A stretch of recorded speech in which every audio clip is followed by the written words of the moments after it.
V sobotu 15. března 2014 se v Kongresovém centru Praha konala již 14. konference o technologiích pro osoby se specifickými potřebami INSPO 2014.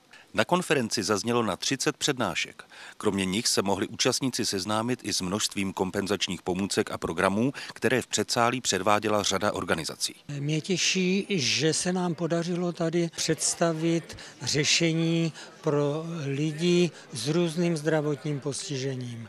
A například poprvé jsme se nějak významněji věnovali uplatnění nejnovějších poznatků neurověd. Krásné řešení je tady ten vzdálený asistent, který bude výborným pomocníkem pro nevidomé uživatele.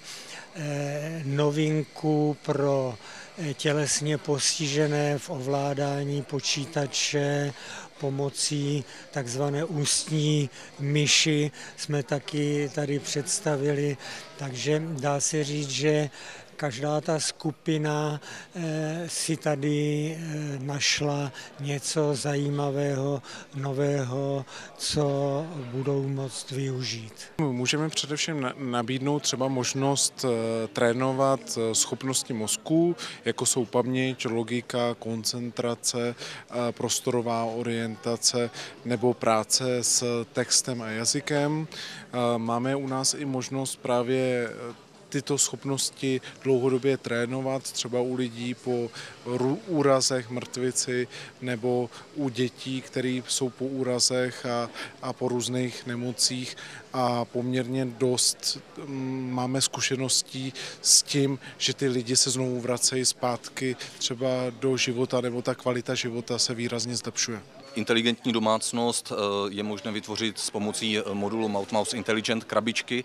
Ta v sobě skrývá možnosti ovládání například světla, ventilátoru, klimatizace, mobilního telefonu, počítače a dalších zařízení běžné domácí potřeby, jako je televize, CD, DVD a podobně. To vše člověk může ovládat ústy, může ovládat svým dechem, zkousnutím, dotykem, podle toho, jaké má možnosti. Je možné vlastně si zažádat o příspěvek na příslušném úřadu práce dle místa bydliště k zákazníka nebo klienta. A je tam vlastně obecně spoluúčast zhruba těch 10% ze strany vlastně toho uživatele. Remote Assistant je mobilná aplikácia, ktorá nevidiacim ľuďom má umožniť využívať zrak ich kamarátov alebo rodiny na diaľku. To znamená, ten asistent vidí video z mobilu nevidiaceho a vidí jeho polohu na mape a tak mu môže poradiť v akékoľvek situácii. Obsah konference se zaměřuje také na děti, studenty, zaměstnávání handicapovaných a prezentaci služeb pro lidi se specifickými potřebami. Velká pozornost je věnována dostupnosti služeb a pomůckám umožňujícím a usnadňujícím vzdělávání jak ve školách, tak v rámci rekvalifikace.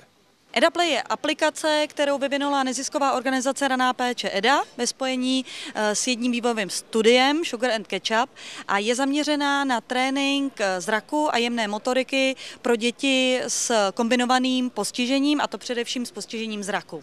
Pořádáme výukové kurzy pro ovládání počítače hlasem. Jsou dva projekty, které nám nyní běží. Projekt I ty můžeš pracovat hlasem a projekt Pracovat bez rukou lze, a zaměřujeme se na klienty, kteří díky hlasovým technologiím jsou schopni ovládat počítač a prostřednictvím těch hlasových technologií mohou získat pracovní uplatnění. Aplikace Polygraf slouží k tomu, že textový přepis, určený zejména pro sluchově postižené, není zobrazován jenom na tom centrálním plátně v popředí konferenční místnosti, ale je bezdrátově přenášena právě na ty tablety, takže si mohou účastníci konference sledovat individuálně ve svých rukou na tabletech. Konference je každoročně zárukou, že vhodné řešení pro kompenzaci svého handicapu zde najdou uživatelé s nejrůznějším zdravotním postižením.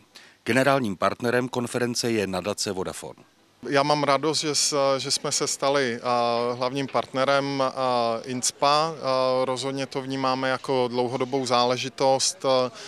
INSPO patří k tradičním a k nejlepším akcím svého druhu v České republice a my bychom rádi přispěli k tomu, aby ten standard dále stoupal a aby to byl prostor pro sdílení zkušeností, networking a celkově pro zvýšení dopadů toho, co neziskové organizace, vývojáři, jednotlivci vymýšlejí, tak aby ten přínos pro tu cílovou skupinu byl maximální. Nadace Vodafone má primární program Technologie pro společnost, to je program, který se stává takovou naší vlajkovou lodí a cílem tohoto programu je podporovat technologická řešení, která podporují pozitivní společenské změny, včetně například řešení pro lidi žijící s handicapem.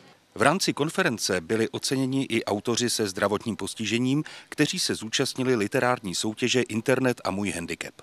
Jejich úkolem bylo ukázat, jak jim internet či telefon pomáhá vyrovnat se s jejich handicapem, jak ovlivňuje jejich život.